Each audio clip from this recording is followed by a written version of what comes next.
vamos a empezar este curso y yo quiero que sea un curso que haya momentos como más vivenciales de escucharos, para poder hacer resonar lo que yo voy diciendo con lo que vivís. Y entonces voy a empezar justamente por pediros si os va mejor cerrar los ojos para concentraros, los cerráis.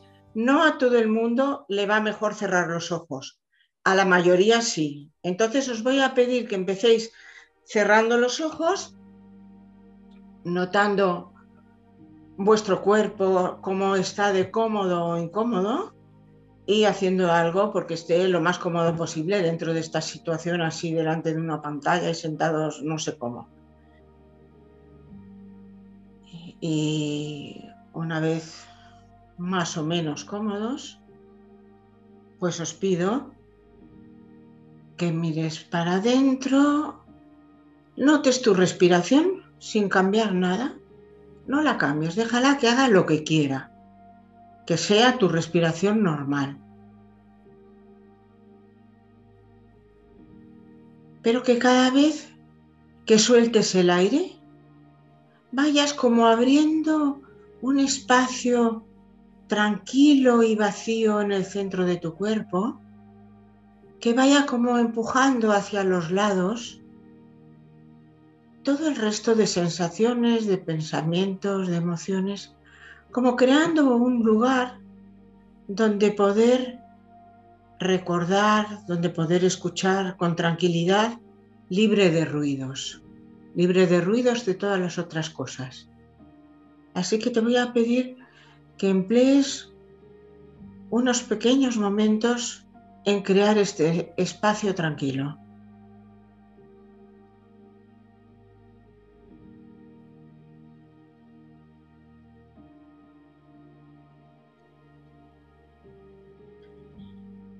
Y ahora te voy a pedir que recuerdes alguna de las últimas veces que querías decir que no, pero dijiste que sí. Igual te salen varias situaciones. Si te salen varias situaciones, elige una de ellas para explorarla.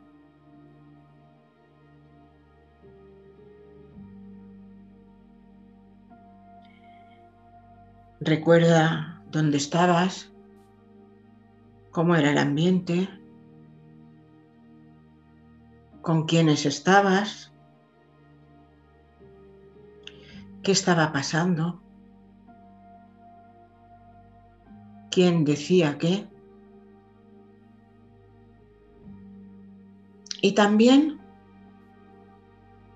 qué pasaba en ese momento dentro de ti, qué sensaciones tenías en tu cuerpo, qué pensamientos te venían.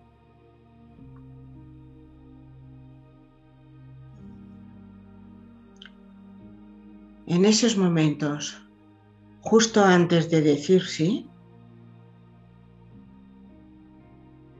pregúntate, ¿qué estoy haciendo?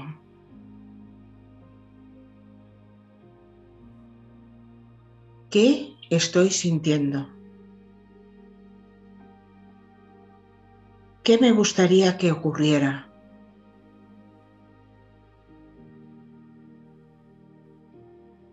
¿Qué supongo que ocurrirá?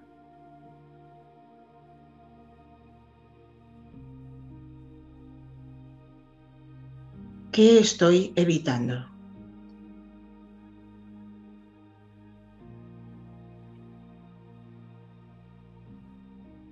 Y ahora recuerda cómo es ese momento en que dices que sí. O te callas de tal forma que se entienda que es sí. Si lo dices verbalmente, ¿cuál es tu tono de voz cuando dices que sí? ¿Y qué necesidad hay debajo cuando dices sí? Seguramente tienes tus buenas razones para no decir que no. Date cuenta de esto. ¿Qué razones tienes para no decir que no? Seguro que en algo te beneficia el decir que sí.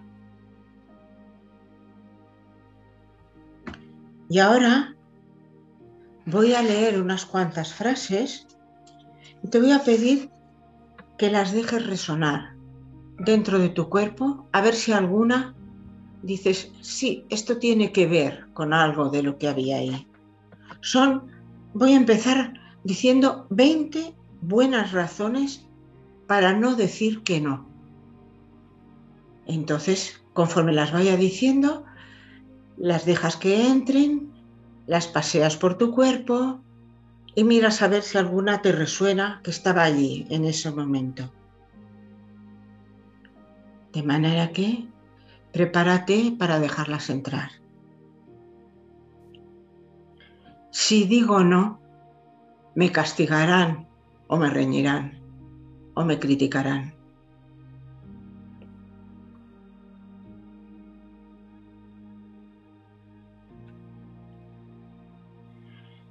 Si digo no, no sé qué pasará.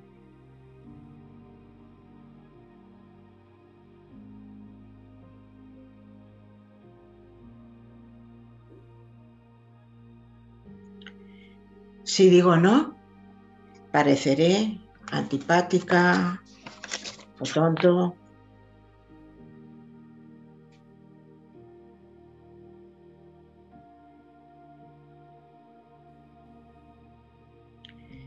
Si digo no, perderé a alguien.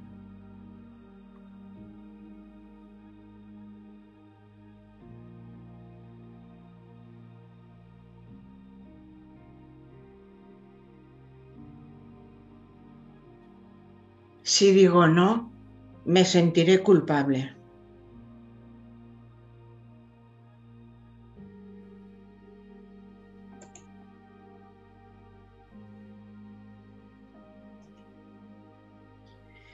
Si digo no, perderé una oportunidad.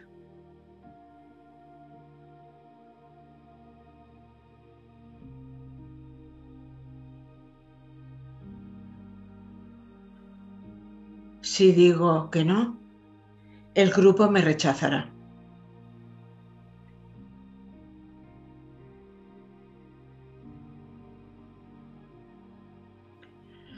Si digo que no, heriré sus sentimientos.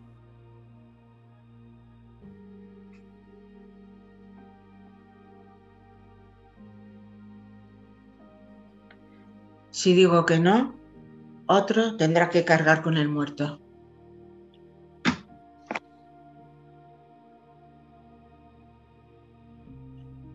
Si digo que no, parecerá que no le quiero, que no la quiero.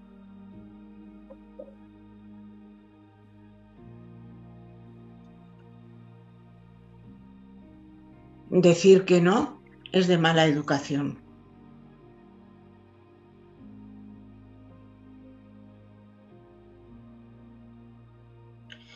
Si digo que no, lo tendrá que hacer alguien que lo hará peor.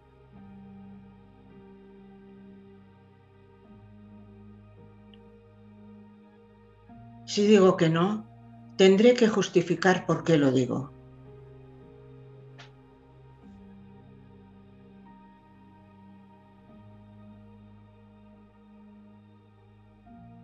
Si digo que no, es que soy egoísta.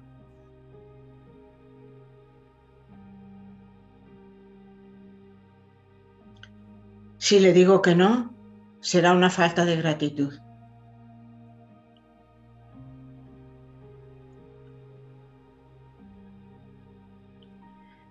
Si digo que no, no me harán caso.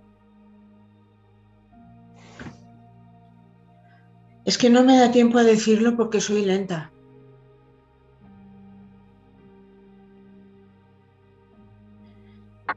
Si digo que no, insistirá e insistirá hasta que diga que sí.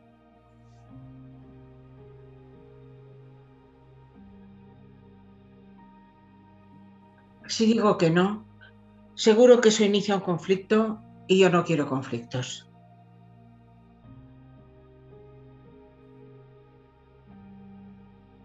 Si digo que no, dejaré de ser una víctima.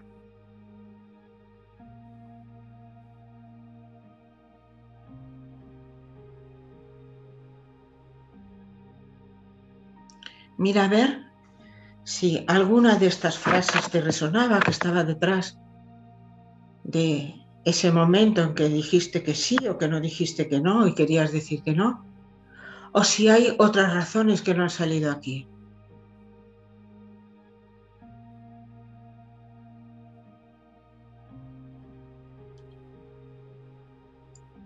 Y me gustaría pues que quienes queráis podáis compartir, tanto si os ha resonado alguna de estas frases como si había otra razón para no decir que no. Si alguien quiere comentarlo, adelante. La frase que a mí me ha resonado ha sido la de perderé una oportunidad. Uh-huh, uh-huh. Y conecta con el hecho de que no es que quiera decir que no, pero acabo diciendo demasiados sís como para sostenerlos todos. Ya. No te caben, ¿no? Todos esos sí. No me caben. Entonces tendrás más oportunidades de las que puedes abarcar, Sí. ¿no? ¿Alguien más quiere comentar? Sí, yo lo he puesto en el chat. Si digo que no, pues otro tendrá que cargar con el muerto, así que ya lo cargo yo. Y además tendré que explicar por qué digo que no. A veces hay muchas razones que se mezclan, ¿no? Pero generalmente, cuando no se dice que no, hay una razón detrás, hay una buena razón. Silvia nos dice, ¿lo quieres decir además de escribirlo? Bueno, sí, si digo que no, el otro seguirá insistiendo hasta que diga que sí. Y es cansadísimo, ¿no? Y me sentiré culpable. Mira, así que hay dos razones para no decir que no. ¿Alguien más? No, yo pienso que a mí, particularmente, para lo que me había, bueno, para la situación que habíamos empezado, era una cosa, pero es que de estas propuestas que has dicho, pues muchas veces digo que no, pero por distintas propuestas, o sea que hay muchas cosas sí. Que yo creo es que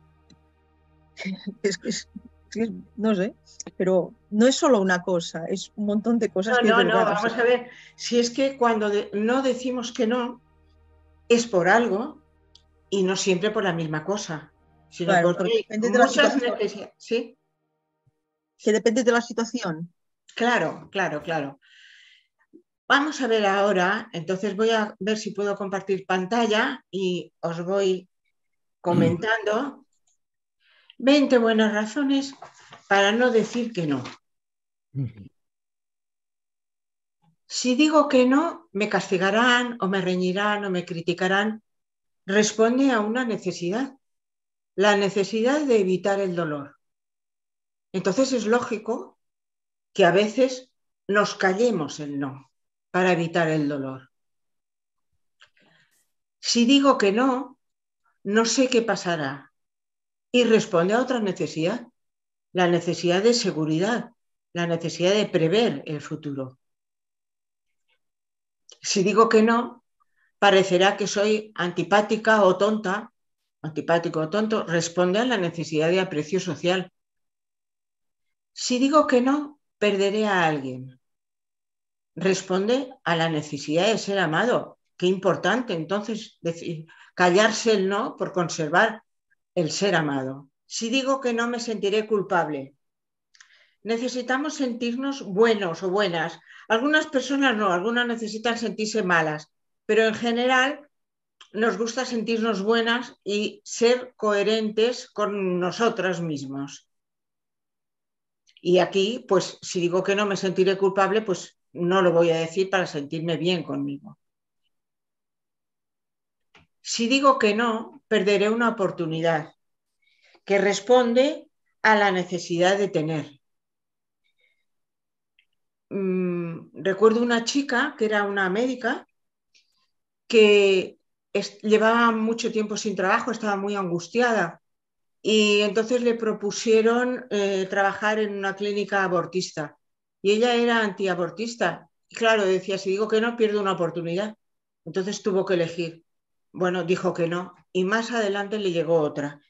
Pero quiero decir que a veces si digo que no, pierdo una oportunidad. El otro día estaba con una chica que la habían seleccionado entre 180, habían seleccionado a 30 para un trabajo que era hacer suplencias como maestra y le dicen, es un trabajo por un mes, cada día trabajarás en un colegio diferente y te diremos por un día y te lo diremos por la noche a qué colegio te toca y luego a esas horas de la noche tienes que buscar dónde está ese colegio, qué transportes hay, etcétera. Bueno, pues dijo que no. Y a los 2 días tenía otra oportunidad infinitamente mejor. Bueno, pero es verdad que se pierden oportunidades a veces. Yo estoy diciendo casos que han ido bien, pero otros no van bien y se pierde esa oportunidad. Y por lo tanto, hay una razón para no decir que no. Si digo que no, el grupo me rechazará. Y debajo está la necesidad de pertenencia, de sentirse enraizado en un grupo humano. Si digo que no, heriré sus sentimientos, que responde a la necesidad de cuidar al otro, que es también una necesidad que tenemos. No solo tenemos necesidades egoístas, tenemos necesidades altruistas y también tenemos necesidad de cuidar al otro. Si digo que no, otro tendrá que cargar con el muerto, como antes decíais. Responde también a la necesidad de ser para otros, de entregarse a los demás. Si digo que no, parecerá que no le quiero o que no la quiero, que responde a la necesidad de mantener el afecto. Decir que no es de mala educación. Esto no necesita explicación, ¿verdad? Lo hemos oído tantas veces, al menos yo de niña, Dios mío. Otras veces era al revés, ¿eh? Si te ofrecen algo, di que no. Si te ofrecen, ¿quieres esto? ¿Quieres lo otro? Te di, no, no, no, gracias, muchas gracias. Pero también otras veces era decir que no es de mala educación, que responde a la necesidad de armonía interpersonal. O si digo que no, lo hará alguien que lo haga peor, que responde a decir, bueno, yo en eso soy muy competente y si yo no lo hago, lo va a hacer alguien que lo hará peor, que responde a la necesidad de perfección. Si digo que no, tendré que justificar por qué. Claro, necesitamos sabernos que somos personas razonables y que a los demás les parecemos razonables. Entonces, esa necesidad está ahí debajo. Si digo que no, es que soy egoísta, que responde a la necesidad de amar. Si digo que no, seré una ingrata. Yo el caso más fuerte que recuerdo de esto es una compañera mía de curso, cuando los diplodocus se paseaban por las calles, pues entonces en aquella época que los diplodocus se paseaban por las calles, si salían un chico y una chica así en plan de cortejo, pues el chico pagaba todo. Pagaba la Coca-Cola, pagaba el cine, pagaba la cena. Y entonces me acuerdo que esta compañera de curso llega un día que nos dice, estoy angustiadísima. Esta noche me ha invitado a cenar fulanito y sé que esta noche me va a pedir que sea su novia y que me case con él. Dice, yo no quiero, pero lleva 2 años pagándome las meriendas, los cines. ¿Cómo le voy a decir que no? ¿Eh? Bueno, pues también es con el favor que me ha hecho o los favores que me ha hecho o el dinero que se ha gastado en mí, ¿cómo voy a decir que no? ¿Mm? Si digo que no, no me harán caso y responde a la necesidad de no sentirse ninguneado. Yo recuerdo una vez que iba por una calle muy ancha de Barcelona y en una plaza había un follón de coches todos parados, pitando, y digo, ¿qué pasa aquí? Y estaba una guardia urbana con el silbato así caído y haciendo... Nadie le hacía caso, pero es que estaba con un lenguaje no verbal de ya sé que no me vais a hacer caso, que evidentemente nadie se lo hacía. Otra, que la he oído unas cuantas veces, es que no me da tiempo a decirlo porque soy lento o soy lenta. Cuando me doy cuenta que tenía que decir que no, ya ha pasado la oportunidad, ya he dicho que sí o me he callado y ya se lo han tomado como que he dicho que sí. Yo tengo un amigo que avisa a todos los compañeros de trabajo, si me preguntáis algo por el pasillo, os diré que sí, pero no vale. Solo vale lo que diga cuando estoy sentado, porque si no, lo primero que me va a salir es por ilusión de complacer al otro decir que sí. Que sepáis que los sí de pasillo no sirven. Si digo que no, insistirá e insistirá hasta que diga que sí, que eso ha salido también por ahí, que es responde a la necesidad de evitar el agotamiento, porque eso puede ser cansadísimo. Si digo que no, seguro que eso inicia un conflicto y yo no quiero conflictos. Y eso responde a la necesidad de relajación, de no estar en tensión, de no estar todo el rato peleando, ¿no? Y la última, que es una como muy global, que todas las anteriores pueden tener un poquito de esta, o que ya puede tener una entidad muy consistente, es si digo que no, dejaré de ser una víctima, que responde a la necesidad de autocompasión ante el destino. Veréis que hay muy buenas razones para no decir que no. Estas y otras, estas son las que a mí se me han ocurrido y las que he oído más frecuentemente. Pero hay muchas razones para no decir que no. Bueno, ocurre que el precio a pagar por no decir que no es no hacerse respetar ni respetar al otro como una persona capaz de soportar un no. Y también la dificultad y oscuridad en la comunicación. Es decir, lo que ocurre con no decir que no es que se pierde la intimidad, la relación cercana con la otra persona, la relación honesta y clara. ¿Qué significa decir que no? ¿Por qué hay personas a quienes es más difícil decir no? Pues yo creo que no todo el mundo tiene las mismas dificultades y entonces yo he pensado que sobre todo esta falta de asertividad, porque no decir que no forma parte del conjunto de la falta de asertividad, lo voy a mirar desde tres perspectivas. Desde lo que viene como dificultades por el tipo de apego, dificultades que proceden de las tareas evolutivas y dificultades que proceden de los tipos de personalidad. Si nos vamos a la teoría del apego de Bowlby, pues Bowlby señala 4 estilos de apego. Un apego seguro en la que la incondicionalidad del vínculo permite decir que no sin miedo a perder a la persona. Es decir, esa persona me va a querer tanto si le digo que sí como si le digo que no. Va a estar ahí, va a cuidar de mis necesidades.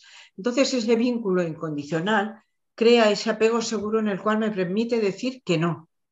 Porque ese no va a significar ruptura del vínculo, no va a significar que esa persona me va a abandonar, no va a significar que esa persona me va a criticar, me va a rechazar, me va a decir que no soy buena, me va a decir que soy culpable. No, puedo tranquilamente decir que no. Esta persona confía en sus recursos para afrontar el futuro.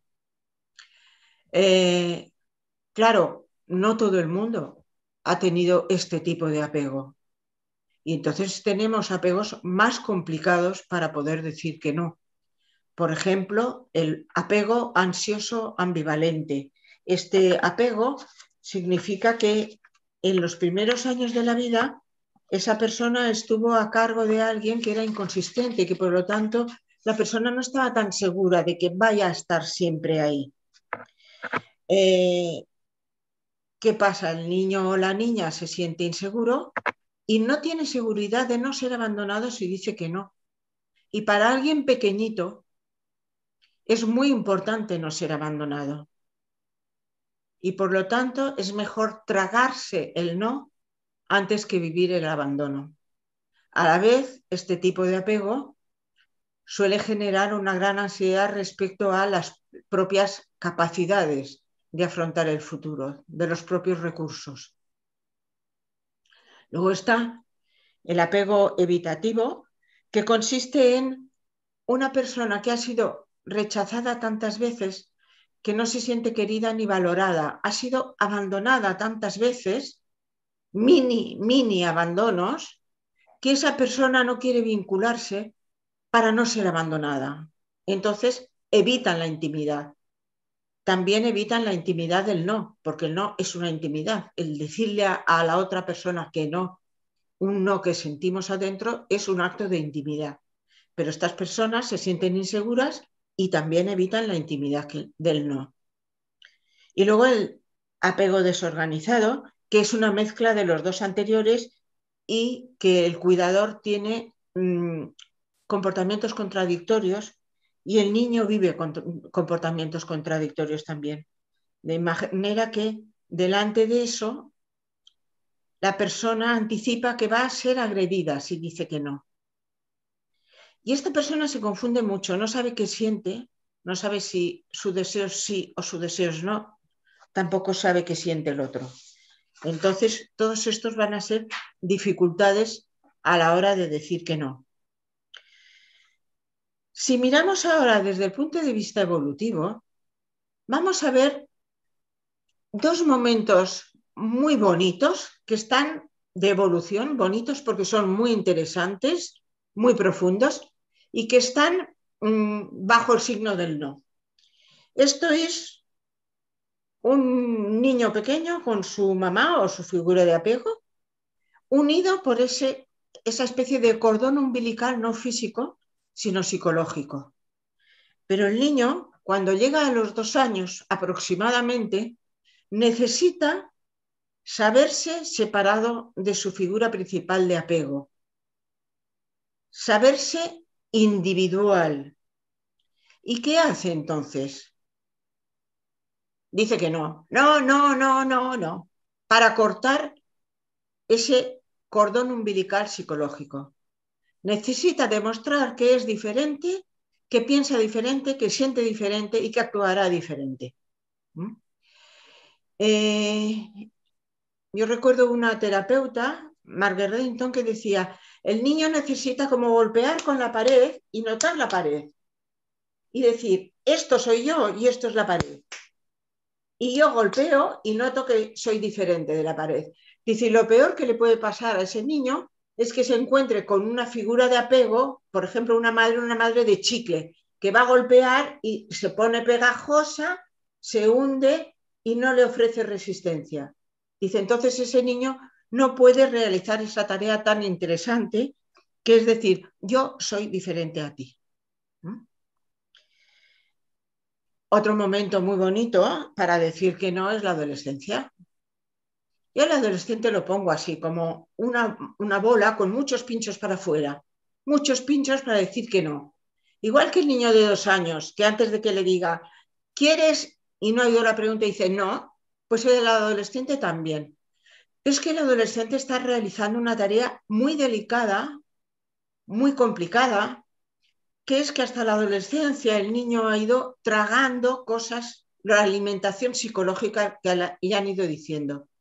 Tienes que hacer esto, es bueno esto, es malo lo otro, lo importante en la vida es esto, lo importante en la vida es lo otro, y el niño va tragando.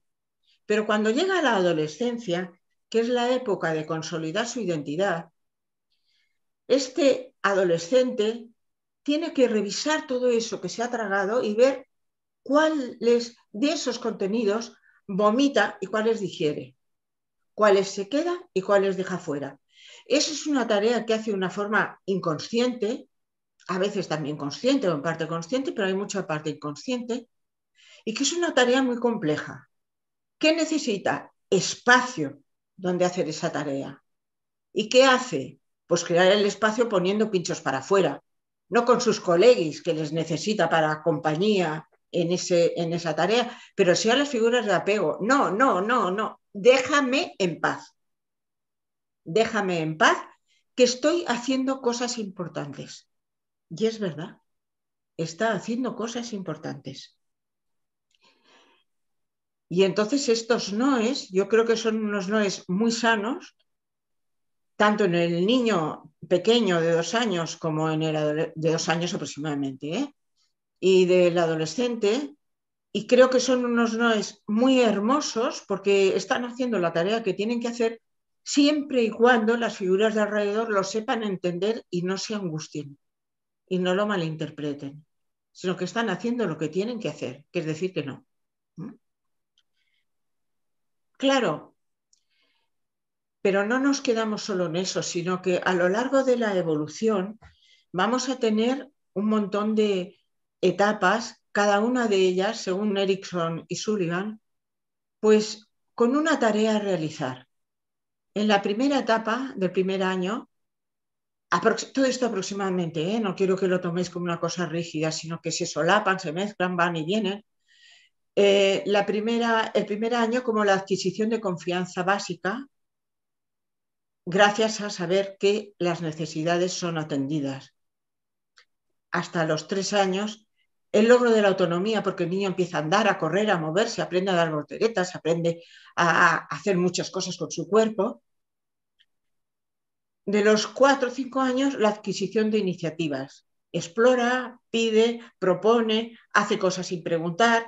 Bueno, está adquiriendo la iniciativa de sus propios movimientos.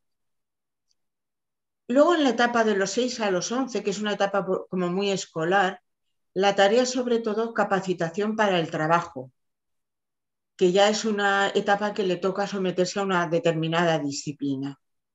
De los 12 a los 20, el logro de la identidad del yo. Esa parte que decía, ¿quién soy yo? Yo soy alguien diferente a los demás, con mis propios pensamientos, emociones, necesidades, proyectos. Yo soy alguien diferente. De los 25 a los 40, la tarea es el logro de intimidad y distancia, es decir, estar cerca de alguna persona, tener intimidad con alguna persona, al menos con una, y también poder poner distancia de otras personas, no estar fundido. En la madurez sería la adquisición de capacidad generativa, es decir, adquisición de capacidad de contribuir al conjunto de la sociedad, generando cosas. Y en la vejez, la adquisición de la integridad, es decir, no, a pesar de tantas pérdidas, seguir siendo uno mismo, seguir teniendo conciencia de que yo soy yo, a pesar de todo lo que pierdo. Pierdo lo que tengo, pero no lo que soy.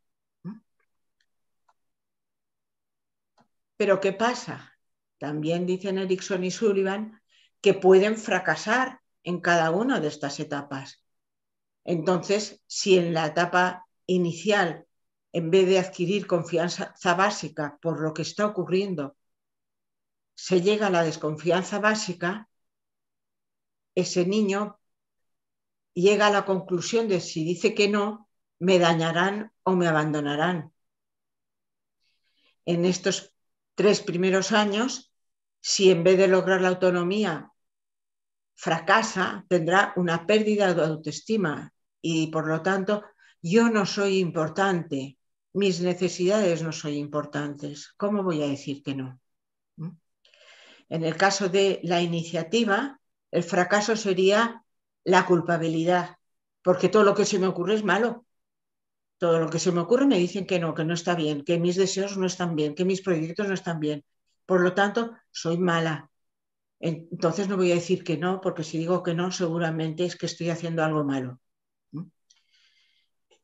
En la capacitación para el trabajo, el fracaso es el sentimiento, la sensación de inferioridad. Y por lo tanto, los otros van primero. Y a los otros les tendré que decir que sí, porque van delante.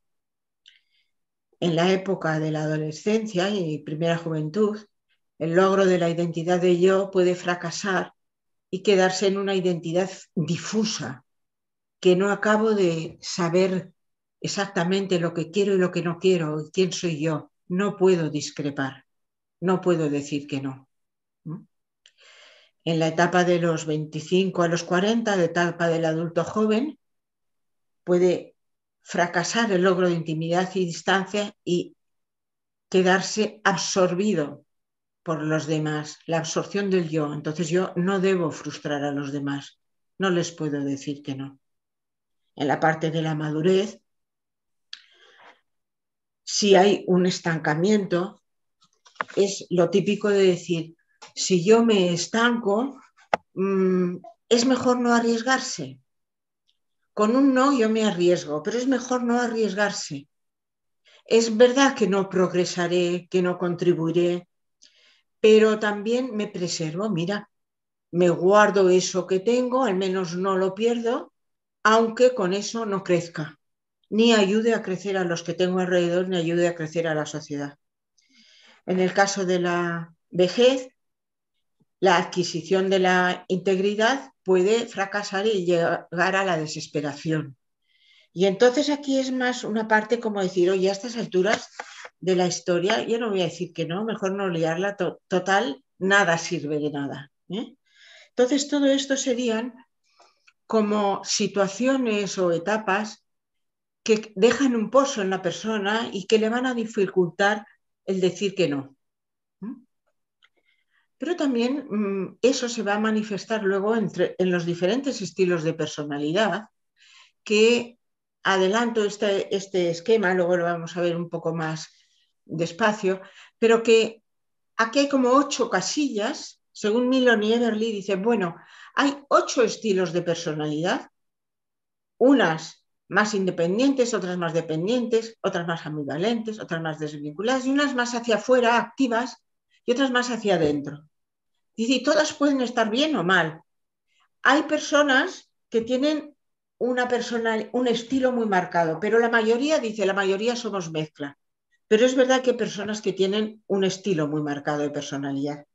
Aquí veréis que cada una de las casillas tiene una cosa en verde, lo he puesto como los semáforos. En verde es sano. Rojo, porfa, prohibido. Entonces, ahora lo vamos a ver un poco más despacio, que tiene que ver con el no. Aquí vemos, os he puesto arriba una línea que es como un continuum que va desde la personalidad sana a la manifestación insana, y que una persona se mueve dentro de su casilla entre lo sano y lo insano dependiendo de la fortaleza de su yo, de la fortaleza de su personalidad y también del estrés que sufra. Y entonces una misma persona está dentro de una casilla, más para un lado o para otro. Hay quien estará siempre en el lado sano y necesitará muchísimo estrés para irse al lado insano, y hay otras personas más frágiles que con poco estrés se van hacia lo insano. Entonces, vamos a ver ahora, por eso he puesto aquí estilos independientes, van del enérgico al antisocial, del seguro al narcisista, en los dependientes del sociable al histriónico, del cooperador al dependiente, en los ambivalentes, del sensitivo al pasivo-agresivo, del respetuoso al obsesivo, y en los desvinculados del inhibido al evitativo o del introvertido al esquizoide. Luego, si tenéis dudas, vamos a hacer una pausa para que preguntéis.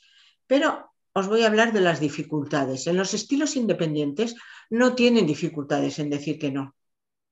En el enérgico no tiene ninguna dificultad en decir que no, son muy claros. Hombre, le cuesta recibir un no. Es al revés, le cuesta recibirlos, pero darlos lo puede dar con toda tranquilidad. Y además lo puede dar de una manera muy contundente. El antisocial tampoco tiene ninguna dificultad, y no es que le cueste recibir un no, sino que no lo acepta. Presionará, intimidará hasta que la otra persona ceda. En la persona segura no tiene dificultades en decir que no. El narcisista no tiene dificultades en decirlo, pero le extraña que alguien le diga que no a una propuesta tan maravillosa como la que nos hace. Si todo lo que hace es maravilloso, ¿cómo le van a decir que no?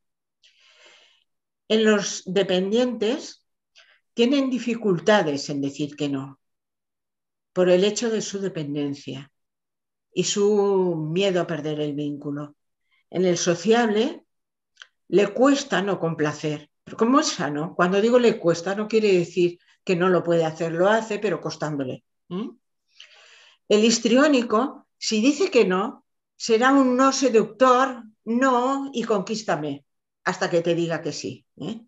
Será un no falso, un no para incitar a la otra persona a darle atención. En el cooperador le cuesta desobedecer. Y el dependiente, y por eso le cuesta decir que no. Y el dependiente, si dice que no, teme que le abandonen.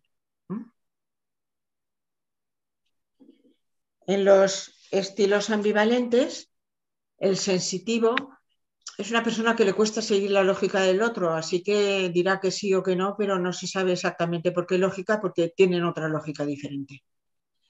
En el pasivo agresivo es como un pensamiento divergente, que sale por donde menos te esperas. En el pasivo agresivo le encanta fastidiar tus expectativas. Entonces, no quiere complacer, pero hace lo siguiente, dice, sí, lo haré. ¿Miras a buscar esto a la farmacia? Sí. Y luego, se me ha olvidado. ¿Rellenarás los impresos de Hacienda? Sí. Mira, es que me los dejé en el despacho. Es decir, dice que sí y hace que no, porque lo que le gusta es frustrar las expectativas del otro. El respetuoso le cuesta decir que no porque le cuesta parecer maleducado. Entonces le cuesta decir que no cuando eso tiene que ver con la mala educación. El obsesivo le cuesta decir que no si tiene que saltarse lo que toca, lo que se debe. Entonces este no dirá que no si lo que toca es decir que sí. Los estilos desvinculados tienen o mucha o ninguna dificultad. El inhibido, que es la persona tímida, no se atreve a decir que no. Y el evitativo teme ser castigado, tiene mucha dificultad para decir que no. En cambio, el otro grupito, el introvertido, no tiene dificultades para decir que no, está en su mundo y dice que no a lo que tenga que decir que no. Y el esquizoide no tiene dificultades y más bien el no le protege de estar cerca del otro. Entonces, como veis, hay un montón de situaciones y de estilos y de estímulos que hacen más o menos difícil el decir que no. Como esto de los estilos de personalidad y lo de la evolución igual es un poco complicado, no sé si dejar un espacio para que hagáis preguntas si queréis. A ver. Para que hagáis preguntas si queréis sobre este tema. Si alguien quiere preguntar algo y si no, pues seguiremos. ¿Hay alguna pregunta?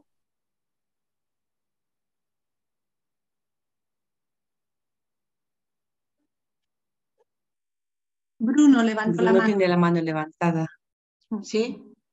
Sí, Dime. a mí lo que me pasa, ¿no? Cuando explicas todo esto le veo muchísimo sentido, pero es como que me cuesta ver dónde termina cada cosa, ¿no? Porque, por ejemplo, yo pensando en alguna persona con la que trabajo, parte de lo que le cuesta decir que no es, por ejemplo, la falta de afecto que ha podido recibir de una de sus figuras paternas, ¿no? Es decir, yo como no he podido estar cerca de esta persona, ahora me da miedo decir que no porque siento que me van a volver a abandonar y me permite acercarme. Entonces, al ver tareas evolutivas, estilos de apego, estilos de personalidad, es como que no sé dónde situarlo, porque digo, vale, puede ser una tarea evolutiva al decir, según la tarea evolutiva es más o menos difícil decir que no, pero eso después lo puedo juntar al apego y puedo decir, vale, pero se explica por el apego, o puedo explicarlo por el estilo de personalidad. Entonces, Es que realmente... Sí, normalmente son muchas cosas que confluyen. Claro, entonces a mí lo que me cuesta es a qué le puedo yo dar más peso, o si tiene realmente un peso, o si es algo más transdiagnóstico, en vez de muchos puntos, ¿no? Si responde algo más global. Es un poco así. Mira, la parte del apego es la más básica. Y luego ese apego se va como si dijéramos diversificando a lo largo de las tareas evolutivas y a la hora de adquisición de un estilo de personalidad. Digamos que la base está en el estilo de apego, eso sería lo más global, y luego se va como matizando. Y se va matizando dependiendo de dónde ha tenido problemas esa persona, de sus etapas evolutivas, y por eso esa persona ha llegado a un determinado tipo de estilo de personalidad. ¿Queda claro ahora? Muy bien. ¿Alguien más quiere? Luego, todo esto que estoy diciendo, estoy hablando como de los factores de fuera, y de lo que le ha ocurrido a esa persona, pero luego la persona también decide. La persona no es una cosa mecánica que me ha pasado esto y por lo tanto voy a funcionar así, sino que la persona también elige, me ha pasado esto, pero elijo esto. Y esas elecciones pueden ser en determinadas edades y depende también de la capacidad de la persona para sentirse con fuerzas para tomar esas decisiones. Pero sí que habréis visto, como he señalado mucho, como la parte de la adolescencia, como la identidad, qué clase de persona quiero ser yo. Durante la adolescencia se hacen muchos ensayos y se copia un profesor, se copia un compañero, se compra las mismas gafas que aquel profesor que me gusta y todas esas cosas ensayando. Pero luego la persona decide, y decide también qué estilo de personalidad quiere tener.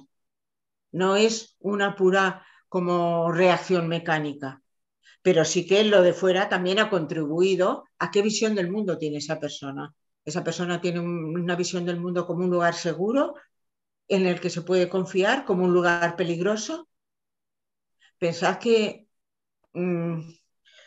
cómo ha incidido el confinamiento en muchos niños y en muchos adolescentes. Es decir, luego no todos han reaccionado igual, pero eso ha significado un estrés importante y un estrés también a la hora de la manera de ver el mundo. Ahora estaba pensando yo en un niño de 7 años que cuando dijeron que se podía ya salir y demás, no se atrevía a salir. Estaba muerto de miedo de salir. Y otros niños no, otros niños felices por fin de poder salir. Eso ya es una parte también de elección de cada persona. Pero bueno, ahí diría que es importante el tener en cuenta qué puede haber influido. Y hablo de influido y no decidido, porque decidido lo decidimos nosotros.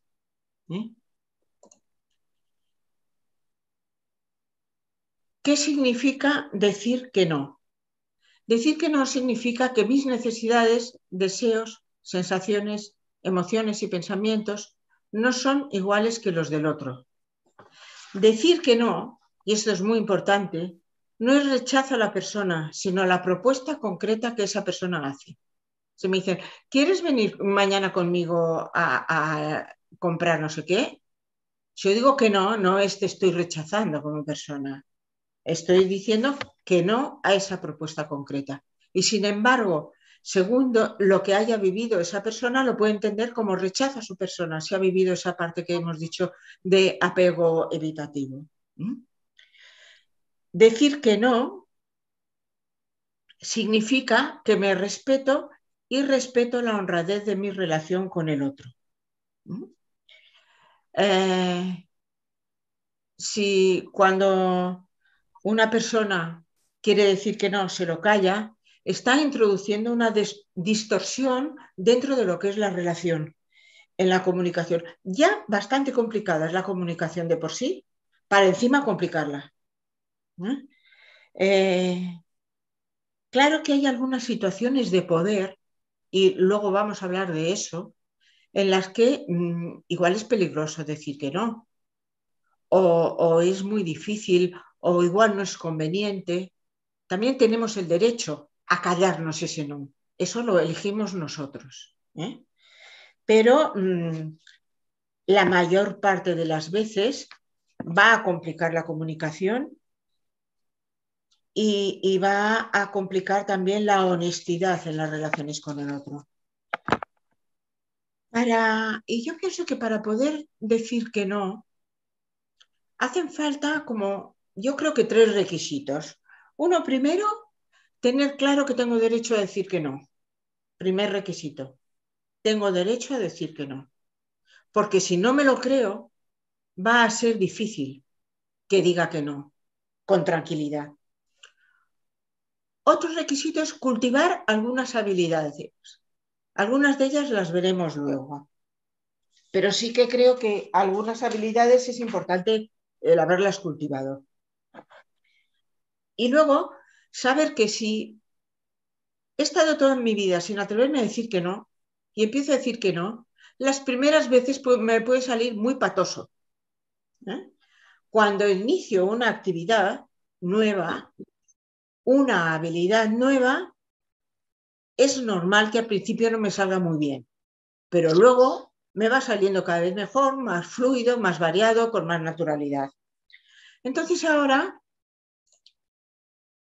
os voy a pedir revisar las razones aquellas que vimos, todas esas buenas razones para no decir que no, porque hay buenas razones para no decir que no, pero hay mejores razones para decirlo algunas veces. Hay mitos sobre las necesidades y a veces el no satisface una necesidad mayor, sobre todo pensando que somos personas adultas. Y también porque podemos utilizar la creatividad para satisfacer esas necesidades de otra manera. Pero también podemos pensar, ¿y qué pasa cuando a mí me dicen que no? ¿Cómo lo recibo? Cuando a mí me dicen que no, pienso que esa persona es mala, o que no me quiere, o que es egoísta, o que yo no soy importante y eso me lo corrobora, o que es culpable por decirme que no. ¿Qué ocurre? Eso también lo podemos plantear. ¿Cómo recibo yo el no del otro? Estáis pudiendo ver la pantalla, ¿verdad? Fijaros cómo es una relación de una persona que está diciendo sí por fuera y no por dentro. ¿Qué clase de comunicación puede haber ahí? Imaginaos, un caos de comunicación. Y ahora vamos a revisar estas razones que os decía y las he dividido en varios grupos. Uno es un grupo centrado en los propios intereses. Y no es porque la persona vaya así pisando a los demás, sino que debajo están mis intereses y por eso no digo que no. Voy a sacar algo bueno para mí o voy a evitar algo malo. Si digo que no, me castigarán. Imaginaos esto.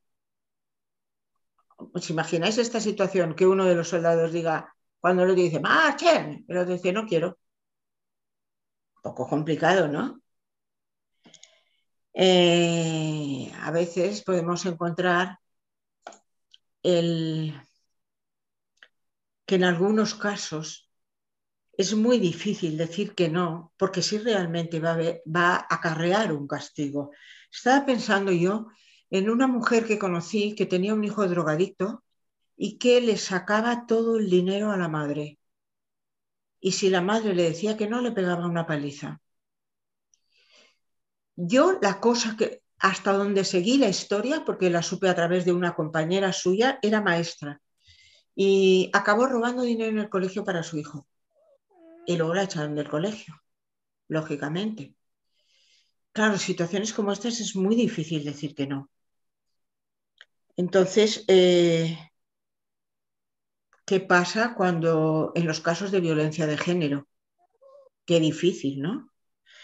Yo creo que en esos casos hay que plantearse qué riesgos hay, es decir, que no, en corto, medio y largo plazo en situaciones de poder. No solo en estos casos tan dramáticos, sino en los casos de una empresa muy jerarquizada, en la que el jefe no admite un no. ¿Qué consecuencias va a tener que yo diga que no a esto? Bueno, conviene esa parte de decir, por un lado, calcular qué riesgos hay si digo que no, y luego también buscar protección en algunos casos. Buscar protección quiere decir que igual tengo que, pues estas cosas que estamos diciendo en los casos graves, ¿no? Y aún así hay situaciones así de duras como esta que hay gente que está diciendo que no. En Rusia hay gente que está diciendo que no quiere ir a la guerra y se escapan. o se van a la cárcel. Pues aún así la gente elige. Así que os voy a proponer hacer una cosa muy sencilla, que es coger un folio y un bolígrafo y os voy a pedir que hagáis lo siguiente. Yo os digo el inicio de una frase y durante un minuto la completáis con todo lo que se os ocurra.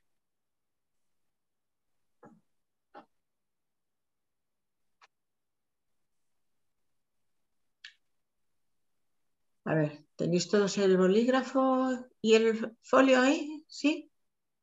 Bueno, la frase es tengo que, y ahí añades todo lo que se te ocurra. Tengo que poner la lavadora, tengo que estar atenta en este curso, tengo que ir mañana, no sé qué, todo lo que se te ocurra en un minuto, rápido. Tengo que. No pongas el tengo que, sino simplemente la continuación.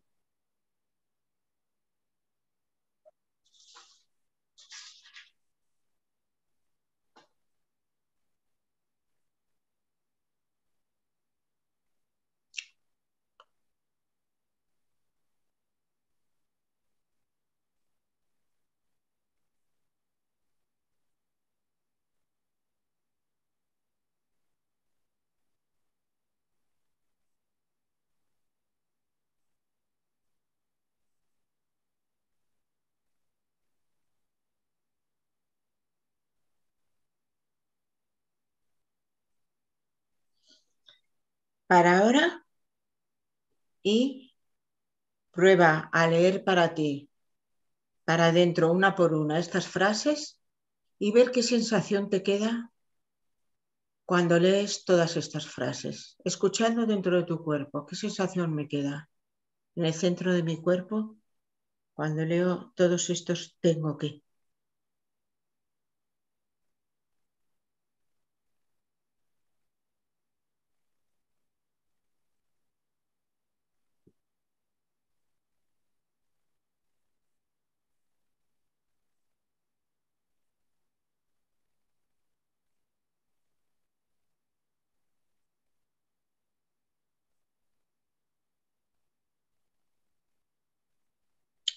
Y ahora te voy a pedir que cambies no las frases que has escrito, sino el tengo que. En vez de tengo que, pones elijo y vuelves a leer para ti, para adentro. Elijo poner la lavadora, elijo estar atento a este curso, elijo lo mismo que antes has dicho tengo que, pero ahora poniendo elijo. Y lo lees para adentro y miras a ver qué clase de sensación se te queda ahora. Escuchando el centro de tu cuerpo y notando si es una sensación diferente a la anterior.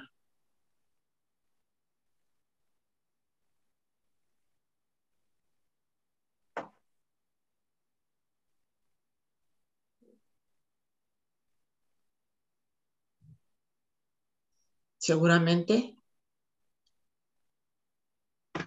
si te ocurre como a la mayoría de las personas con las que he hecho esta especie de juego, notarás una diferencia entre decir tengo que o elijo. Hay personas que dicen, no, es que tengo que poner la lavadora o no. Puedes ir con la ropa sucia. Es decir, cuando eliges algo, eliges también sus consecuencias, pero puedes elegir cosas que antes no elegías. Y si dices, elijo poner la lavadora y no tengo que poner la lavadora, estás tomando el protagonismo de tu vida. Eres tú quien elige eso. Eres tú quien elige ir con la ropa limpia y podías no haberlo elegido.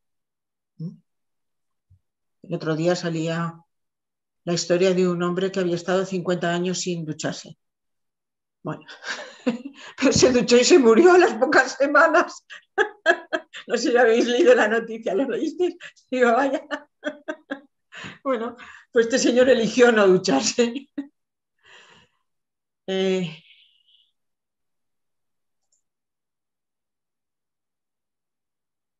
Si vamos a revisar la siguiente. Si digo o no, no sé qué pasará. Esto normalmente responde a un apego ansioso. ¿Qué va a pasar? Responde a la necesidad de seguridad, pero claro, es que no somos este niño. Es que tenemos muchas más capacidades, poder, habilidades que este niño. Pero nos podemos sentir así, como un niño pequeñito que no sabe qué va a pasar si dice que no. Tampoco sabemos qué va a pasar si decimos que sí, ¿eh? No lo sabemos. Podemos intuir, pero saber no lo sabemos. Y esto puede ser propio de las personas que tienen pensamiento catastrófico, que son esas personas que dicen, ¿y si ocurre que? ¿Y si? ¿Y si ahora en este momento se nos incendiaran todos nuestros ordenadores? Podría ser. Es muy poco probable, pero por poder puede ser. Es decir, todo puede ser. Entonces, delante de estos pensamientos catastróficos, toca pensar en términos no de posibilidad, porque todo es posible, sino de probabilidad. ¿Cómo de probable es que se nos incendien ahora todos los ordenadores de todos los que estamos compartiendo este curso? ¿Qué porcentaje de probabilidades hay? 0,000001, por lo tanto, mi angustia tiene que ser de 0,0001. Entonces es pensar en términos de probabilidad y no de posibilidad. Si digo que no, pareceré antipática o tonta, responde a la necesidad de aprecio social, pero claro, no toca aceptar propuestas destructivas o irracionales o deshonestas. Es verdad que, por ejemplo, para un adolescente puede parecer tonto o antipático si no acepta la droga que le está ofreciendo el otro, pero eso es una oferta destructiva. Entonces puede que parezcas tonto, pero es más importante no que lo parezcas, sino que lo seas o no. Y a veces el decir que no será ser valiente, ser inteligente, ser honesto, y eso responde a la necesidad de autoaprecio, que es más importante que la necesidad del aprecio de los otros.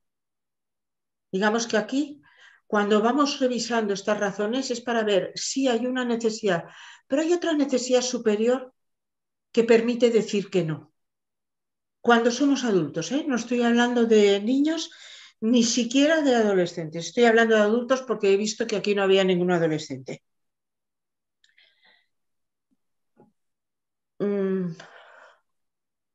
Está acordándome yo de una persona que para mí fue ejemplar en esto, dos personas ejemplares me vienen ahora a la cabeza en este decir que no. Uno era un inmigrante de la época del boom de la inmigración que acababa de llegar, por supuesto sin papeles, no le querían alquilar un piso, lógicamente, porque solo se alquilaba a los no inmigrantes. Y entonces hubo uno que le dijo por la calle, pues si quieres te vienes a mi piso, gratis. Y él se fue a ese piso, donde había otro, y lo de gratis era porque eran dos ocupas que habían salido de la prisión y se dedicaban al narcotráfico. Y cuando se quiso dar cuenta, estaban utilizando su móvil para hacer, el móvil de este señor, para hacer trapicheos con la droga. Estaba muerto de miedo. Entonces ya llega un momento en que ellos han cobrado y quieren partir por tres el dinero que han recibido. Y cuando él dice, no, yo no quiero estar en esto, cuando dice que no, sabe que es peligroso. Y tan peligroso como que los otros entonces intentan matarles, sale corriendo, se pasa toda la noche huyendo de ellos y pensar cómo sería la cosa que siendo un inmigrante sin papeles en la época dura de este tema, acabó yéndose a acabar de pasar la noche delante de la comisaría. Para mí fue un ejemplo de persona que sabe decir que no por honestidad consigo mismo. ¿eh? Por suerte acabó bien. Ahora tiene aquí a toda la familia, les ha podido traer a todos, están todos trabajando, muy bien. Pero quiero decir que ese momento fue un momento muy dramático en el que puso en peligro su vida, ¿eh? Por decir que no. No siempre son así de trágicos los no, pero bueno, a veces sí. Si digo que no, perderé a alguien. Oye, este plasta no importa que te lo pierdas, ¿eh? Porque le veis la pinta que tiene de insistir ahí, aunque la otra está dejando claro que no quiere que esté tan cerca. Entonces, bueno, perderás a alguien, pero igual está bien perder a esa persona, ¿no? Depende de si, y si es una persona que por un no lo vas a perder, quizás no es una persona con la que conviene tener una relación de intimidad. Este no que responde a la necesidad de ser amado, aquí se confunde el rechazo a la propuesta con el rechazo a la persona. Si digo que no, me sentiré culpable. Y he puesto aquí a esta niña porque muchas veces esto de si digo que no, me sentiré culpable, va unida a la necesidad de complacer a los demás, que es típica de esta edad, que es típica de la evolución moral de la conciencia en esta edad. Voy a poner aquí el cuadro de Kohlberg, un clásico. Este es el cuadro de estadios de evolución de la conciencia de Kohlberg, que yo no estoy de acuerdo en todo con él, pero a mí me sirve, y me sirve este cuadro, ¿eh? Que él habla de la evolución de la conciencia en 3 niveles. Un nivel preconvencional, que es del niño pequeño, otro que no tiene en cuenta a los demás, tiene en cuenta solo sus propios beneficios, un nivel convencional que tiene en cuenta al grupo, a los demás, y un nivel postconvencional que lo que tiene en cuenta son los valores éticos, ¿eh? Sobre todo él se centra mucho en la justicia. Entonces, en el nivel preconvencional hay 2 estadios. Uno, que es de un niño muy pequeño, que cuando hablo de evolución de conciencia moral es cómo distingo lo bueno de lo malo, ¿eh? ¿Cómo sé que algo es bueno o malo? El niño muy pequeño sabe que algo es malo porque le castigan por ello. Por lo tanto, si me castigan, esto es malo, y si no me castigan, es bueno. El niño ya de 4 o 5 años está en otro tipo de evolución, más individualista. Es bueno satisfacer los propios intereses. Y por lo tanto, si mamá me da el helado que yo quiero ahora, antes de comer, y me lo da ya, mamá es buena. Y si no, es mala, y además no la quiero, ¿eh? Esto sería como el razonamiento de este niño centrado en sus intereses. Pero después, como la niña de la foto ya un poco mayorcita, viene el nivel de estar pendiente de los demás. Y entonces en el estadio 3 es bueno cumplir las expectativas de las personas más próximas, los roles asignados por la sociedad. Ser bueno es relacionarse bien y preocuparse por los otros. Por lo tanto, es bueno hacer lo que espera de mí la seño, mi mamá, los demás, la sociedad. Si no, soy mala y me siento culpable, ¿eh? Entonces, me siento culpable por frustrar las expectativas de los otros. Pero claro, yo me pregunto, ¿cómo me voy a quedar aquí parada? Fijaros que estoy hablando, perdón, de la etapa, hay un momento.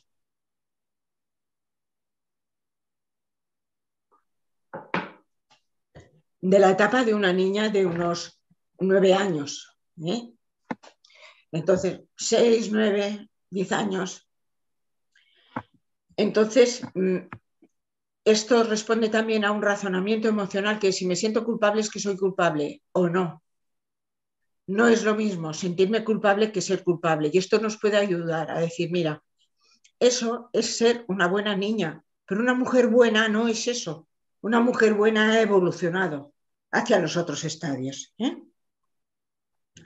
Me voy a fijar también en el estadio 4, que es bueno cumplir las normas del grupo, que hay que contribuir al conjunto.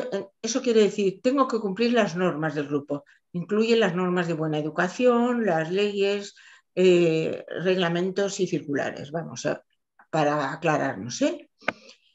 Entonces, porque luego saldrá este estadio, ¿eh? El de cumplir las normas del grupo. Aquí digo, si digo que no, perderé una oportunidad que responde a la necesidad de tener. Bueno, ¿es la oportunidad que esperabas? Si dices que no, pierdes esa oportunidad. Y si dices que sí, igual pierdes la oportunidad de decirle que sí a una persona a la que realmente le quieras decir que sí, ¿eh? Es decir, si dices que sí, también pierdes oportunidades. Si dices que sí, puedes perder la oportunidad de otro trabajo, de otra pareja, de otro piso, lo que sea. Aquí se trata de saber confiar y esperar, ¿eh? Hay muchas oportunidades y a veces se trata de resistir en esa ambivalencia, en esa ambigüedad, a esperar a lo que yo note que es mi oportunidad, a la que realmente quiero decirle que sí. Si digo que no, el grupo me rechazará, que responde a la necesidad de pertenencia. Bueno, vamos a ver, si el grupo te rechaza y tienes más de 18 años, búscate otro grupo o mantente sobre tus pies, porque un grupo que te rechaza por ser tú y decir lo que piensas, quizá no es tu grupo, ¿eh? Ahora vamos a otras que están centradas en el bienestar del otro. Si digo que no, heriré sus sentimientos, que responde a la necesidad de cuidar al otro. Pero claro, a veces es como la manzana envenenada que le dan a Blancanieves, ¿eh? ¿Cómo voy a rechazar a esta ancianita que me da esta manzana, ¿no? ¿Cómo lo voy a rechazar? Bueno, eso responde a un aprendizaje a la sumisión a las necesidades y deseos del otro y a creer que somos responsables de los sentimientos de los demás. Cada cual es responsable de sus sentimientos y de sus pensamientos, pero sí es cierto que nosotros somos responsables de a qué invitamos al otro, ¿eh? Le invitamos a sentirse bien o a sentirse mal. Si un no, dices, le voy a herir en sus sentimientos y es honesto decir que no, piensa cómo decirlo de manera que no seas una especie de higo chumbo que pincha, sino decirlo de una manera adecuada, que estés cuidando también los sentimientos del otro, pero cuidando también la honestidad de la relación. Aquí hay una técnica muy conocida, que es la que se llama el bocadillo positivo, que es la de decir, a la hora de decir un no, cuidarlo diciendo primero una frase positiva, luego la frase del no de rechazo y luego otra frase positiva. Por ejemplo, si me dicen, ¿quieres venir conmigo esta tarde al cine? Si le digo no, pues puedo cuidarlo un poco más. Y si hago lo del bocadillo positivo, puedo decir, mira, te agradezco mucho que hayas pensado en mí, porque además me gusta, me hace ilusión ir al cine contigo. Lo que ocurre es que esta tarde estoy hasta arriba de trabajo y no voy a poder ir.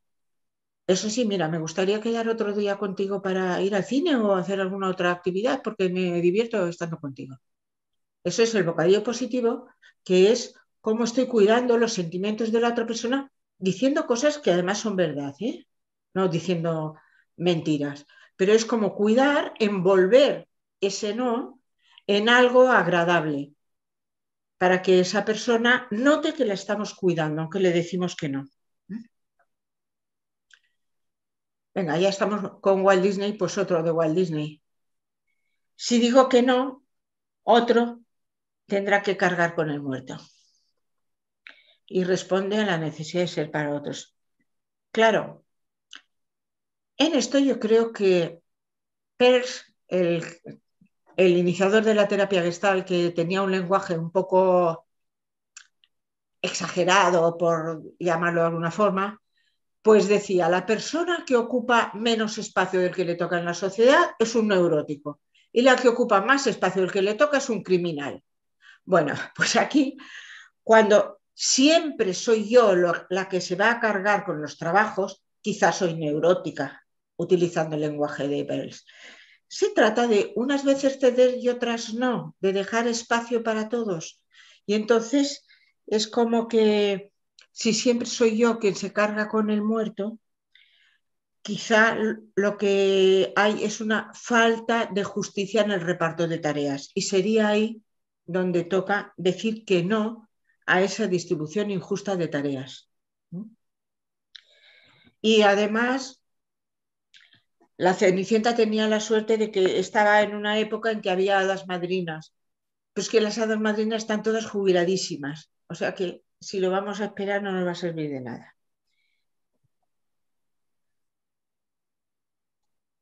Si le digo que no, parecerá que no la quiero. Esto, que responde a la necesidad de mantener el vínculo, esto se da mucho entre padres y niños pequeños. Por eso que decía, porque cuando los niños están en esa etapa de que lo bueno es salirme con la mía y si no me lo da es que es mala y no la quiero, pues es muy fácil ceder a la tentación. Pero claro, aquí se equipara amar a alguien a evitarle todo tipo de frustración. Y aquí es más una educación que lo que hace es querer garantizar el amor hacia la madre o hacia el padre o hacia el educador antes que educar a ese niño. Y yo siempre pienso, es mejor que a esta niña, por ejemplo, la frustre en una frustración pequeña a alguien que la quiere, que tenga que encontrarse de mayor, que nadie le ha frustrado, no sabe qué hacer con las frustraciones y le frustre con algo grande a alguien que no la quiere. Entonces la educación también es educación en frustraciones a la medida de cada edad y que esa personita vaya aprendiendo a lidiar con ella y saber que eso no equivale a que no se la quiere. A veces es más el egoísmo del padre o la madre que dice, prefiero que me quiera aunque no le esté educando. Cuidado, que ahí las cosas se pueden mezclar. Luego nos vamos a ir a otras que están centradas en las normas sociales. Decir que no es de mala educación, que responde a la necesidad de armonía interpersonal.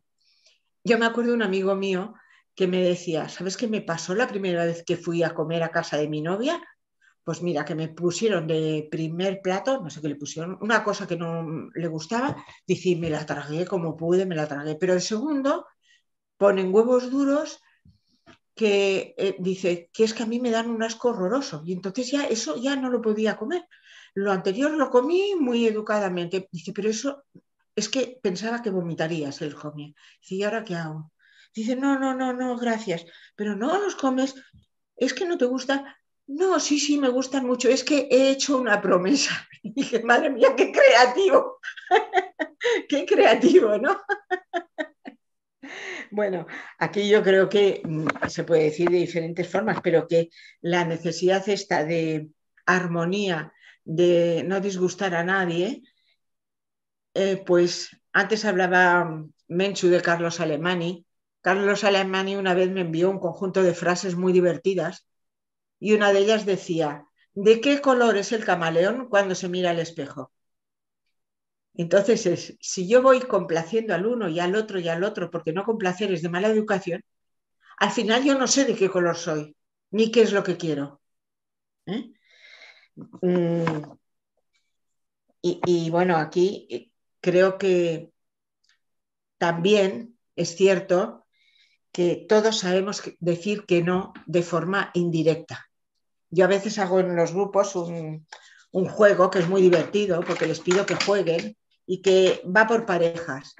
Y en este juego uno tiene una cosa, por ejemplo, un lápiz, y la cosa que sea, y el otro se lo pide y tiene que insistir y buscar razones para que se lo dé, y la persona que tiene el lápiz tiene que no dárselo, darle razones, pero no puede decir la palabra no.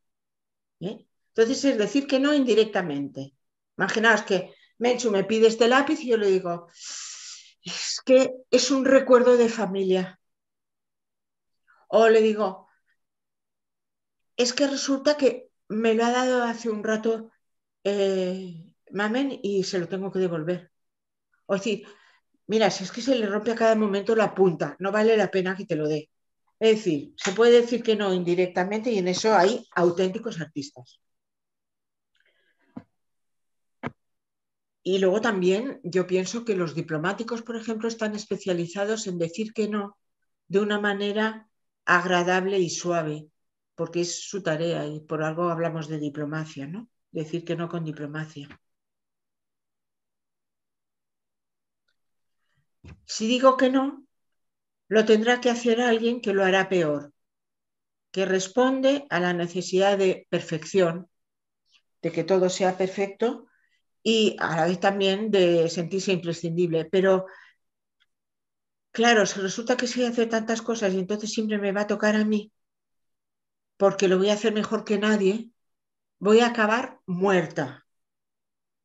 Y lo de la necesidad de perfección, eso tiene mucho que ver con el síndrome del quemado, que las personas quemadas en el trabajo suelen ser personas que buscan el hacerlo muy bien y cuando se encuentran con que la estructura no se lo permite, empiezan a hundirse. ¿Eh? Que no pueden hacerlo todo lo bien que ellos querrían, se hunden. Pero esta parte es como decir, bueno, si tampoco hace falta que todo sea tan perfecto, podemos convivir con la imperfección, sobre todo cuando hacerlo yo todo porque lo haré mejor que los demás va a ser una destrucción de la propia persona. Sería muy injusto para la propia persona. Si digo que no, tendré que justificar por qué. Que responde a la necesidad de ser percibido como alguien razonable. A ver, Menchu, explícame, tú que dices que te gusta el color rojo, explícame por qué el color rojo es mejor que el color azul. Porque el color azul es mejor, ayuda a concentrarse, además da más espacio, así que ¿por qué me estás diciendo tú que te gusta más el rojo? Y ahora Menchu tiene que esforzarse en buscar razones para explicar por qué le gusta el color rojo. Y yo le voy a dar 800 razones para explicarle que el azul es mejor. A veces no se trata de lógica, se trata de preferencias. Y otras veces es que no tenemos que estar demostrando continuamente que tenemos razón. Entonces, una manera que podemos tener de abordar esta situación es decir, mira, no, es muy largo de explicar, ya te lo contaré otro día o en otro momento, pero ahora ya de entrada yo lo que te tengo que decir es que no. Y, pero si no te lo has pensado, mira, mi intuición me lo dice y no es cuestión de lógica y prefiero ahora decirte que no, si luego ya veo que es otra cosa, ya te lo diré. Es decir, no enredarse en buscar razones para cosas que no tienen que ver con la razón o para tener que justificarnos cuando igual es muy difícil o muy largo o tenemos que analizar muchas cosas. Hay otras dificultades que tienen que ver con las que son centrados en los valores éticos.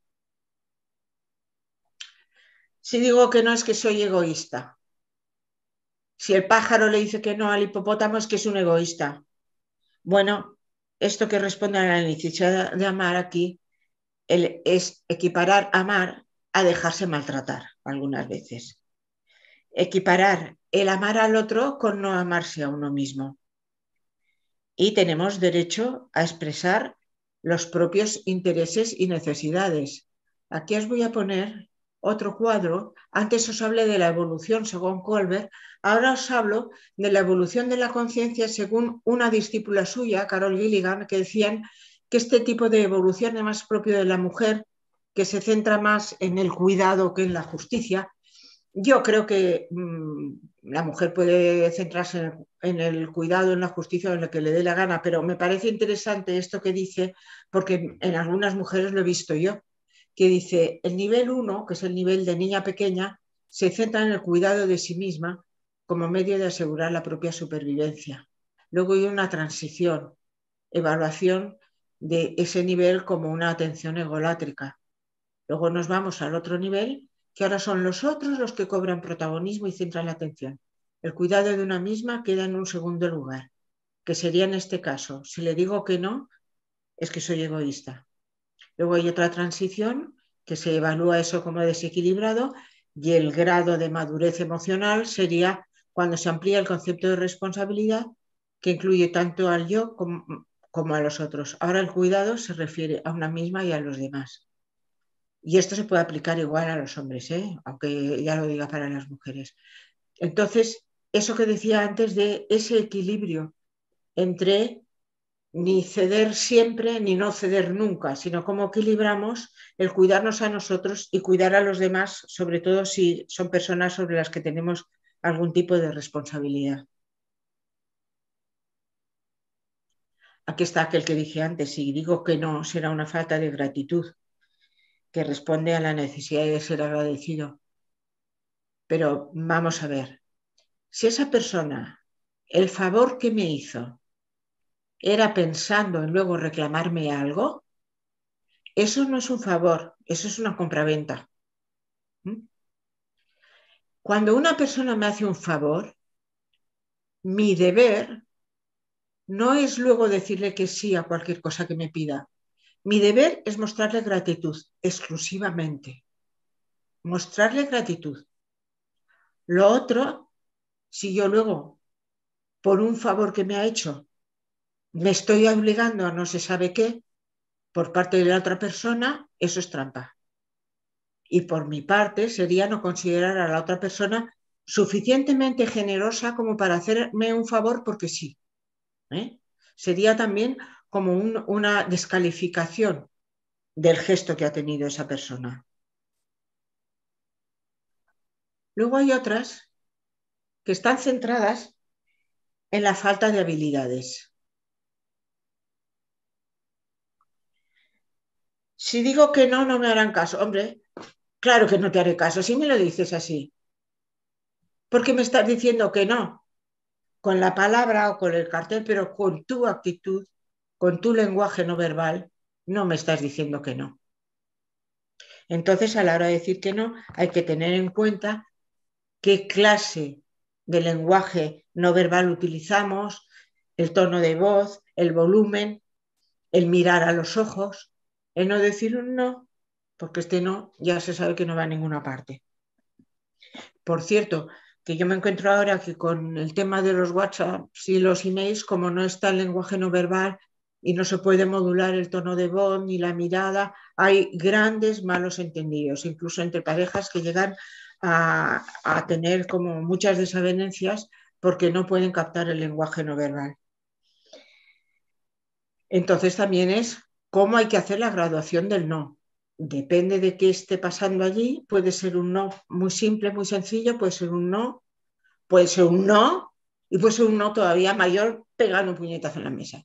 Depende de las situaciones, toca graduar ese no. Espero que del de pegar un puñetazo en la mesa haya pocas ocasiones, pero a veces en algunas hay que hacerlo. Una cosa, Ana, perdona, lo de egoísta y gratitud, ¿con qué tenía que ver? Es que creo que me he liado. El de egoísta responde a la necesidad de amar, pero claro, es confundir el amar con el dejarse maltratar. No, me refiero, has englobado el ¿De la gratitud? El de egoísta y gratitud, ¿en cuál? ¿Tiene que ver con cuál? ¿Con qué? Con los valores éticos, es decir, yo Vale. tengo que ser agradecida. Vale, sí, ya está, era eso. Gracias, es que me había liado entonces con lo de ahora.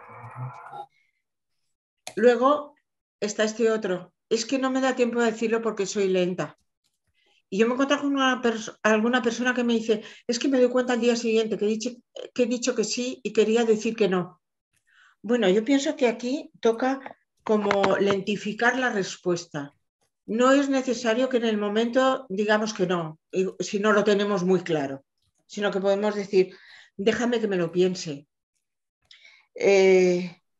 O ya te lo responderé mañana. Es decir, yo no puedo, si resulta que soy lenta de reacciones, eso igual no me lo puedo saltar, pero sí tengo que tener algún tipo de truco como ese de tener ya pensado en decir, déjame que me lo piense cuando no lo tengo claro. ¿eh? Incluso si resulta que sin darme cuenta ya he dicho que sí, pues luego siempre puedo decir, oye, perdona, te he dicho que sí, pero necesito pensármelo. O incluso, aquello que te dije que sí, mira, es que te lo dije así improvisé y ahora lo he pensado y en realidad pues es que no. Es decir, tener algún tipo de recurso para todas estas cosas que son faltas de habilidades. Y hay personas que es que realmente no pueden identificar más a prisa, ¿eh? Y entonces no dejarse presionar por la prisa del otro. Si digo que no, insistirá hasta que diga que sí, que responde a la necesidad ecológica de ahorro de energía y de evitar el agotamiento. Bueno, aquí está la conocida técnica del disco rayado. Te he dicho que no por esto y lo otro, te he dicho que no. Yo a veces cuando hay alguna persona que me hace esto, la primera vez digo que no, la segunda vez digo que no, y la tercera vez digo, oye, que tengo buena memoria. Y yo me acuerdo que te he dicho que no 2 veces y me voy a seguir acordando, ¿eh? Entonces, normalmente ya no insisten cuando digo eso. Me voy a seguir acordando que te he dicho que no y las razones por las que te lo decía. Si digo que no, seguro que eso inicia un conflicto y yo no quiero conflictos. Bueno, yo creo que aquí hay que distinguir en qué tipo de situación estamos, en qué tipo de contexto. Una cosa es el ámbito de la intimidad. En el ámbito de la intimidad, con un amigo, con una pareja, con un hijo, si hay un conflicto, si surge un conflicto por decir cómo nos sentimos o lo que queremos o lo que elegimos, tendremos que abordar ese conflicto. Es mejor eso que perder la intimidad, que sería no estoy siendo honesta con esta persona a la hora de expresarme y la estoy confundiendo. Otra cosa es en el ámbito de interacción social con conocidos, que igual son relaciones sociales que no importan mucho, o en el ámbito laboral y profesional. Bueno, pues ahí yo pienso que toca como mirar en qué ocasiones vale la pena discrepar y decir que no, o en qué ocasiones vale la pena dejarlo pasar si pensamos eso que decía antes de situaciones muy jerarquizadas o que se va a crear un conflicto que igual no vale la pena. También tenemos derecho a elegir decir que sí, ¿eh? Pero en otras ocasiones creo que no decir que no nos va a costar algo muy valioso como es las relaciones de sinceridad con otras personas. Aquí me gusta mucho para manejar este tipo de conflictos lo que se llama el desacuerdo racional. Os lo pongo aquí porque es un esquema que no es nada complicado y que es simplemente una manera de relacionarse con el otro cuando no estamos de acuerdo, que va sobre todo dirigido a 2 cosas.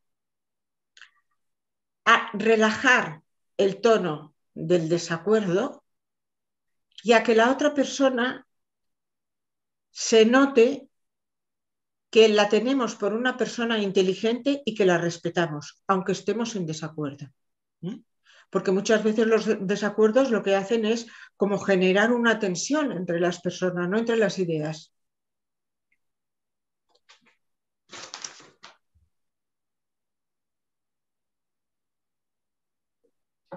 Aquí os he puesto las pautas del desacuerdo racional.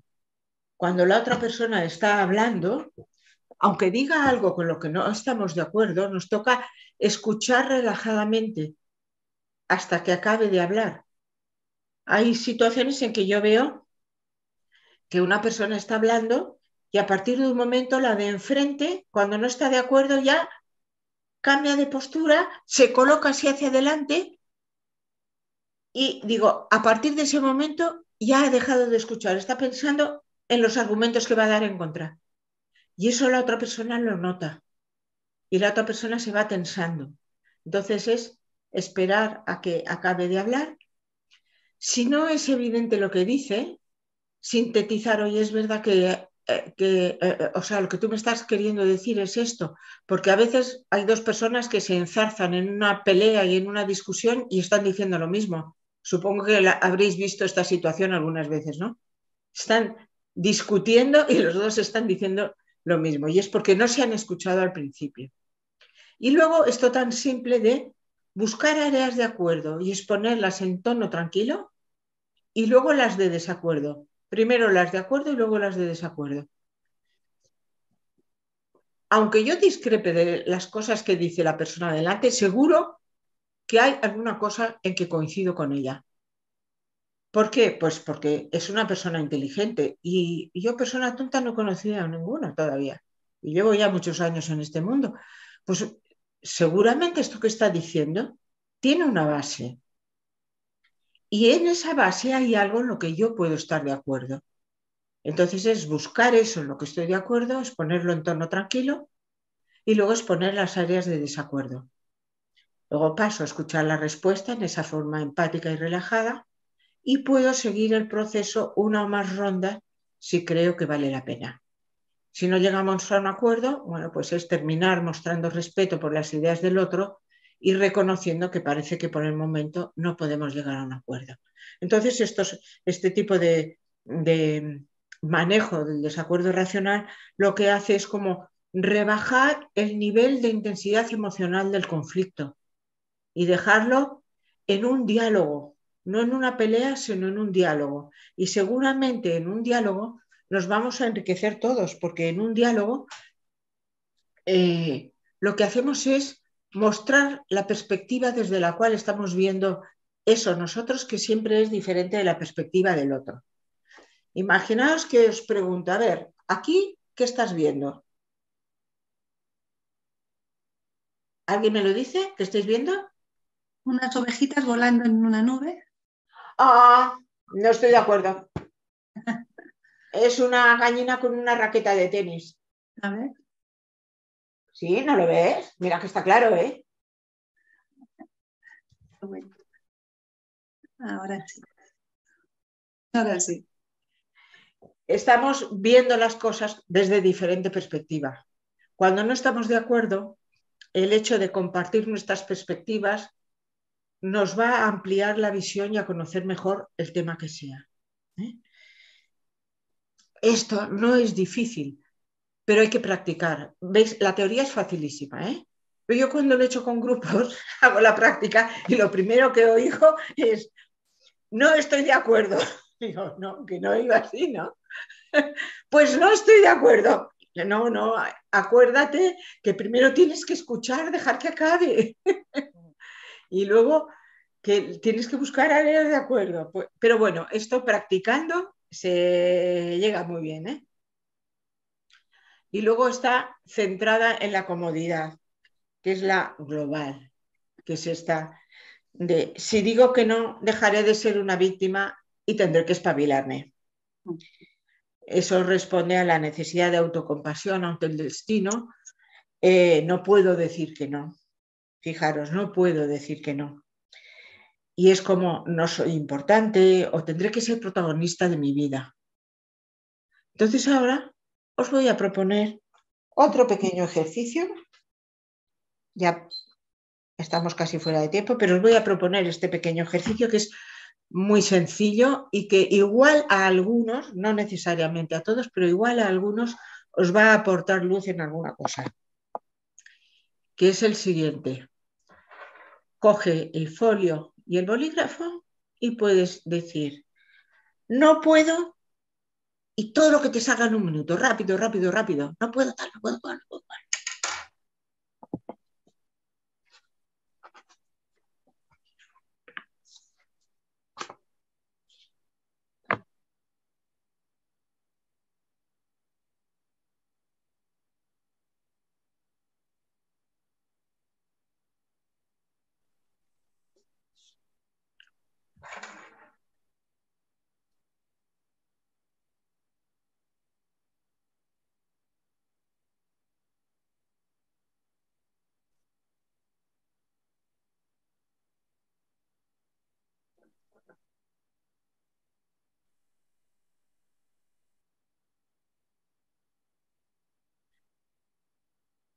Y ahora te voy a pedir que, como antes, mires, leas para ti esto, el no puedo, no puedo, y veas cómo te sientes en el centro de tu cuerpo leyendo esto.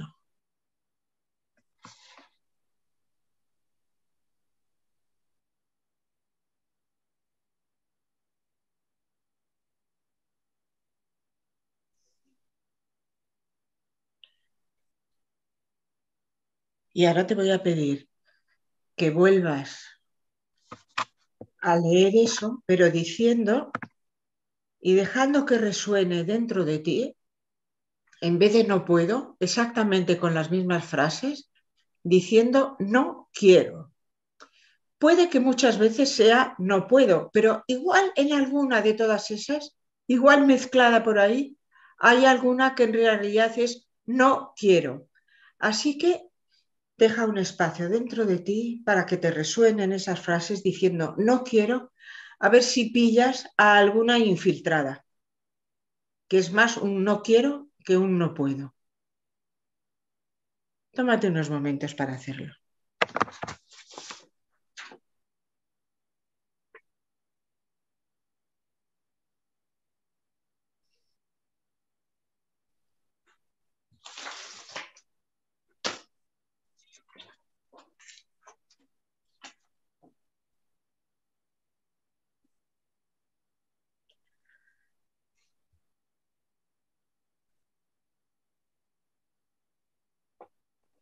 Y si has encontrado alguna infiltrada, disfruta diciendo no quiero y afirmándola dentro de ti.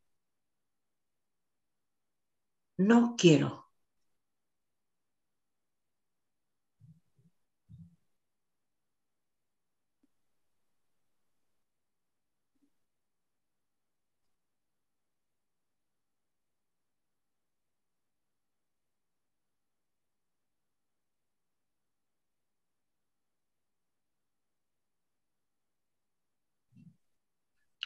¿Alguien quiere comentar algo? ¿Se encontró alguna infiltrada?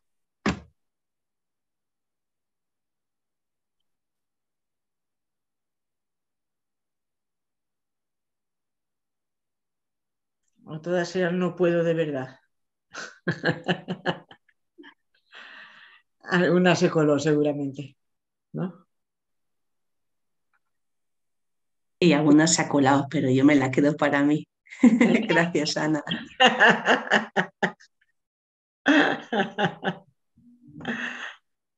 Sí, no hace falta que digáis, pero daros cuenta de que a veces se cuelan, ¿no? Yo me acuerdo una vez con una chica que estábamos en un grupo de terapia y dijo que quería trabajar y dije, pues ponte aquí en medio del grupo y dice, no puedo. Digo, ¿puedes probar a decir no quiero? Se queda como paralizada y dice, no quiero. Dice, ya está, Ana, ya no necesito más terapia. ya con esto lo he entendido todo. ¿No? Como es el tomar el poder y decir, puedo decir no quiero. ¿Mm? Aquí he modificado un poco una frase muy conocida de Peirce. Yo he cambiado algunas cosas porque algunas no me gustan, pero yo creo que cuando hay dificultades en decir que no, esta parte que tengo en lila aquí arriba me parece muy importante. El poder decir, visualizando esa persona que salió al principio, que le habías dicho que sí cuando querías decir que no. Imaginar que está ahí delante esa persona y le dices, yo soy yo y tú eres tú. No estoy en este mundo para satisfacer tus expectativas, ni tú para satisfacer las mías. Las dos cosas, ¿eh? Ni yo para satisfacer las tuyas, ni tú para satisfacer las mías. Y os dejo un ejercicio para hacer despacio, que es esta frase en lila, yo soy yo y tú eres tú. No estoy en este mundo para satisfacer tus expectativas, ni tú para satisfacer las mías. Imaginar que la decís en fantasía a tu padre y a tu madre. Y luego te metes dentro de la identidad de tu padre y de tu madre y desde ahí también te las dices a ti. Porque tampoco tu padre y tu madre han estado en este mundo para satisfacer tus expectativas, ni ser el tipo de padre o madre que tú querías o te hubiera gustado, sino para ser ellos, con lo bueno o malo, pero es así. Entonces yo he acabado poniendo esto que dice también Peirce, yo hago lo mío y tú haces lo tuyo, y he puesto una cosa que él no dice, pero es que me gusta más que lo que dice él. A veces, yo hago lo mío y tú haces lo tuyo, a veces podemos hacer cosas juntos, desde la sinceridad, la generosidad y la diferencia. Y entonces somos más grandes, más fecundos y probablemente más felices. Son más valiosos. Piensa, si a veces dices no, tu sí será más valioso. Es verdad. Muchas gracias, Ana, de verdad, de corazón. Pues muchas gracias por vuestra escucha.